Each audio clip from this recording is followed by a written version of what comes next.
What's up, guys? I just want to make a video, let you guys know what's going on here. I notice every time I sit down and I go to edit all my videos, like go through all the clips and everything that I've been filming on the Ranger project lately, I notice it's kind of, I don't know, I kind of skipped through a lot of stuff. Like I just did put out the rear end video, and I noticed, I was like, today I'm going to rip out the rear end and do a few other things. I recorded me cutting stuff up front, and then I started working on the rear end, and then that was all I filmed. And then the next time I picked up the camera, I was already done. So that's kind of how I noticed a lot of my videos are going. I kind of get busy or get into what I'm doing, and then I forget to record. And then the other problem I noticed I'm having is like tomorrow's Saturday, so I'll get up and I'll go, okay, I'm gonna film this today. I got parts in the mail or something, so I want to put those on the truck. And I'm like, that's my project for the day. And then I start filming, I get into it, and then like something comes up, we gotta go somewhere, we gotta run an errand, and then so I'm done working on it for the day until next week or maybe Sunday or whatever. So then the video ends there. I never film an outro or anything because I gotta drop what I'm doing and go do that, and then that's where I'm left with just the video just ends and that's it. And it's like, well, what happened? So I'm gonna do it a little bit differently. I'm gonna start vlogging differently, I guess. I'm just gonna work. I'm gonna film everything like I have been doing, but more detailed. And the videos are just gonna be shorter. Like how I said, I wake up, and that's my plan for the day, is to do that, and that's what I want the video to be about. I'm just gonna record what I do that day. So I mean, if I get almost nothing done, but I mean, I can show you guys what I did at least. I'm just gonna do that, so that way, the videos they're gonna be a lot shorter, probably, but they'll be more complete, if that makes sense. So I hope you guys understand that. Hopefully you're still watching the build. It's coming along.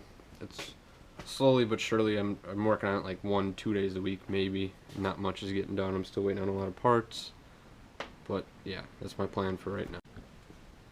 So with that being said, the next video I do, this is actually going to go before the video I'm talking about now. I'm just going to throw it in the front of the video, just so you guys know, not that you get another half completed video. I'm working on the Dana 44. I'm starting assembling it, and when you guys see it in the video, it'll be a complete disassembled the way I bought it. And then right now it's like this. And I went to go edit the video, and I looked through the clips, and just like I said, that's my plan. I'm gonna do this today, work on the axle, and I started painting stuff. I didn't even have the ball joints in yet. I showed you guys how to take them out, and then that was it. The day ended, I had to go do something else, and that's all that I filmed. So I mean, here it is done now. I mean, it's not done, but it's assembled. The ball joints are in. I didn't show you guys pushing those in. They were a pain, and my air compressor, I don't know where it is. It's over there. You can't really see it. It's like a 2-gallon, maybe 5-gallon tank, and it can't run my air tools. And I don't have a vise, so I couldn't push those ball joints in myself, so I had to take it to a buddy's shop. Me and him did it, and so now they're in. I just threw them in quick. Nothing's tight, nothing's torqued down. So I mean, I'll go back into this with you guys in another video later on when I go back to that. So yeah, I just want to let you guys know. Just want to show you guys.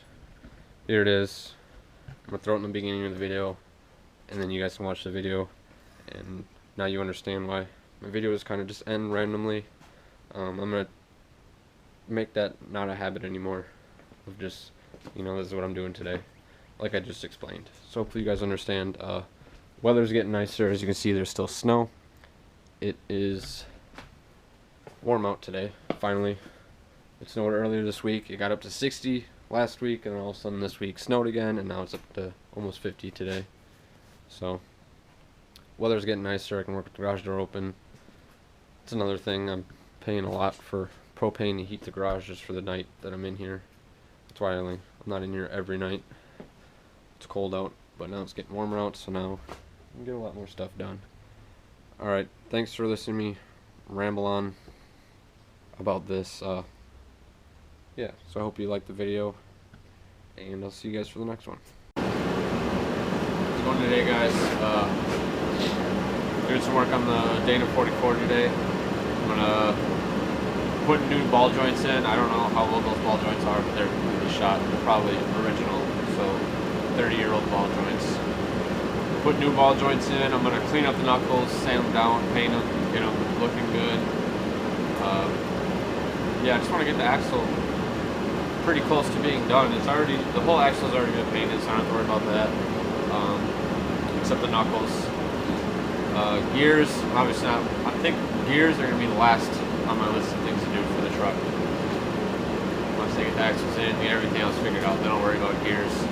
So other than gears, I want to get the whole front axle assembled. So then I can kind of figure out where I'm going to center it a lot better once I have the knuckles and everything on. Yeah, so I picked up the ball joints. I'm pressing this one out right now. I just finished it. I'll show you guys how I'm doing it on the other one. It's really simple. They're kind of stuck, but it's not too bad. Yeah, then we're gonna assemble them on the axle. I'm gonna wire wheel them and paint them with some of this rust armor. This is what I used on my frame. So that or like tractor paint, something like that. Something that's really gonna hold up for a while. Yeah. So I'll show you guys that. Ball joints and assembly on a Dana 44. Okay, so taking the caliper bracket off right now. Just get that out of the way. Pull that off. These are already labeled. Driver's side, passenger, passenger for that one. So I'm just going to keep these separated. Nuts back on so I don't lose them. I'm going to get new ones because I'm missing some. And I'm going to retap all the threads on this just to make sure they're solid and good to go. If I'm doing all this, might as well take the extra step and do it right. Alright, so if I remember how I did this, the top one here, there's a C-clip, or a snap ring, sorry. So use some snap ring pliers to pull that off. And that one's pretty rusted, I just bent the pliers. So a flathead will get this off. It's going to take a little work and a little beating with a hammer. So I'm going to work on that and I'll be back in a sec.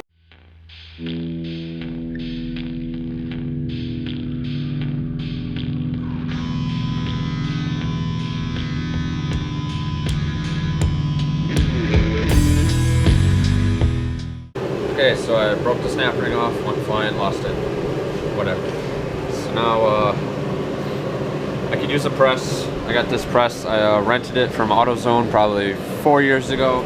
Still got it, so I already paid for it. It's mine now. But this top one's pretty nice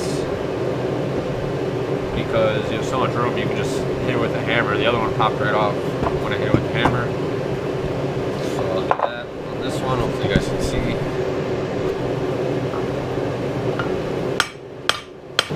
But once it starts getting flush with the knuckle, you want to take a socket and put it on there so you don't damage the knuckle in here, because then you're going to ruin the other one when you're pushing it in. So take a socket or something like that and put it in there so you don't ruin it. We'll try an inch and a 16th. No bigger than that. Inch and an eighth. I think I've already used this one for this.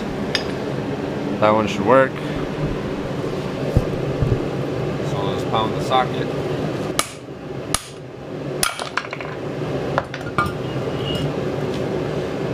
And just like that, it popped out.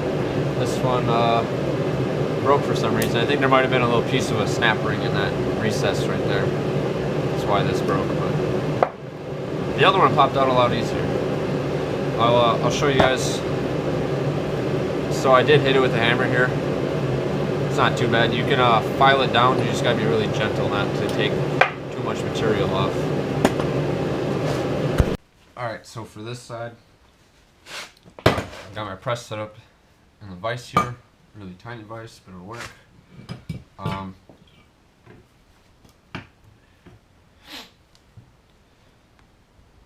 So what you want to do is you want to be pushing on the back side of the ball joint with this part of the press. So then what that means is you're going to have another piece here pushing against the knuckle. So you're going to want to find the ring that fits around the ball joint to where it doesn't come in contact with the ball joint, so it can push out. This one's a little bit overkill. That one fits perfectly. So let me take this, goes over like that. It's got a hole in it, so the threaded part of the ball joint can go on. Okay, so this piece now is going to go on like that. So you're going to take the hole from the ball joint you just pounded out, slip it right over the press like this, and kind of got to get everything situated at once here. Just like that. Then hand tighten this till it starts pushing on the joint.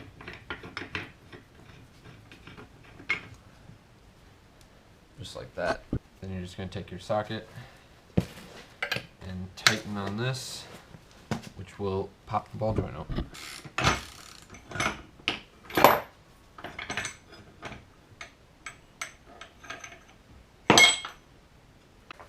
Alright, so the ball joints are pressed out. I'm just going to clean it up, angle grinder and wire wheel as best as I can.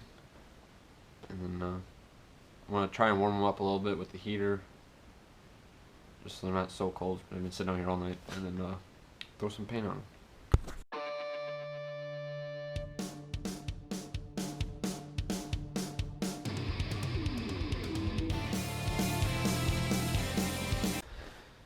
So just to give you guys a comparison, I wire wheeled the driver's side one. This is passenger and driver's side.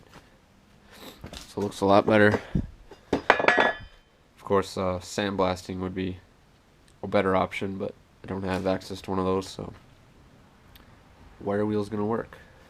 I'm going to throw some primer on there before I paint them, just because there's still some rust on there. Alright, so I did one knuckle. I primed it. Then I used some paint on it. I'm using, the paint I'm using is this Valspar Rust Armor. Works pretty good. Goes on pretty thick, so I'm hoping it'll last a while. It's obviously when I painted. I still have to sand that one down and do all that. I ran a tap over all the threads, so that all the threads are freshened up. I should have no problem getting nuts on. I'm going to buy new hardware for it, new nuts and everything. Yeah, they look pretty good. And then, like I said, the axle's already painted black, so it'll all match. It'll all look pretty clean. This axle's next. I don't know if I showed you guys this or not, but it's a Ford 10 1/4 rear. Same bolt pattern, obviously. It came out of a 250 or 350, I don't really know what truck it came out of, but 355 years, so let's get them re-geared. I think for the truck I'm going to do 488s or 513s, not sure yet, because I know I want to put a small block in it eventually, so I think 513s will kind of be too high. Let's put a small block in. We'll see how that goes. I'm going to keep working on this. I'm going to sand that one down, paint it, do all that, and then I'm going to start assembling everything until I get the axle all put together today.